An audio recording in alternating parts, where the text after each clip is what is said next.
Welcome to మా ప్రయాణం. కొబ్బరి లడ్డు చూపిస్తున్నానండి. 2 స్పూన్స్ నెయ్యి వేసుకొని, నేను ఇది 2 కొబ్బరికాయలండి, పూజకి యూజ్ చేసినవే.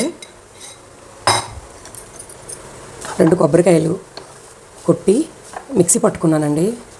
పూర్వకాలంలో శుభ్రంగా అది వేరే ఉండేది, నేను చూపిస్తాను. తర్వాత కొబ్బరి తురమడానికి చాలా కష్టపడేదాన్ని.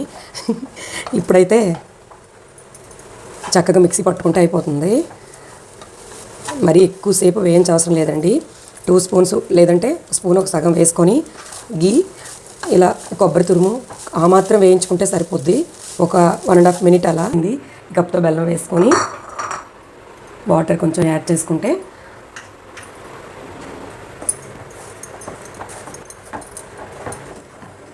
ఇలా జ్యూసీగా అయిన తర్వాత మనం వడగట్టుకుందామండి. మనకి ఈ ప్రాసెస్ పెట్టారనమాట. మనం వేయించి పెట్టుకున్న కొబ్బరిని మళ్ళీ ప్యాన్లోకి తీసుకుందామండి. తీసుకున్నాక తీసిపెట్టిన పాకాన్ని యాడ్ చేసుకుందాం. ఇదిగోండి, ఒకసారి ఇలా కలుపుకుందాం. ఇప్పుడు లోలో పెట్టి కాసేపు అలా కదుపుకోవాలి. ఎక్కువ మంట రాకూడదు. వస్తే ఇంకా ముదురుపాకం అని చెప్తారు కదా, జిగురుగా అయిపోతుంది. సో అందుకని చెప్పి నేనైతే కొంచెం పెద్దగానే తురుముకున్నాను, మరీ పేస్ట్ లాగా కాకుండా. ఏమైనా మిస్టేక్స్ ఉంటే ఇగ్నోర్ చేయండి. ఇదిగోండి, మనకి కొబ్బరి పాకం రెడీ అయినట్టు. ఇదిగోండి, కళాయి నుంచి ఇలా విడిచిపెడితే ఓకే, మనకి కొబ్బరి లడ్డుకి రెడీ ఉన్నట్టండి.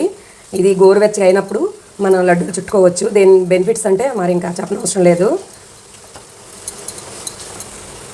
ఇదిగోండి, రెడీ అయిపోయింది మన కొబ్బరి ఉండ.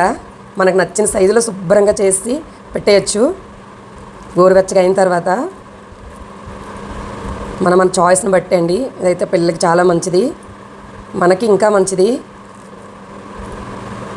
కొంచెం నెయ్యి అద్దించుకొని చేస్తే అయిపోతుంది. ఇంకొంచెం ముద్రపాకం తీస్తే ఇంకా కొంచెం గట్టిగా వస్తాయి. కానీ పిల్లలు ఇలా అయితే అంత ఈజీ కదా. నా వరకైతే మా ఇంటికి తగ్గట్టు అయిందండి. ఒకసారి ట్రై చేయండి. ఓకే అండి, థ్యాంక్ యూ.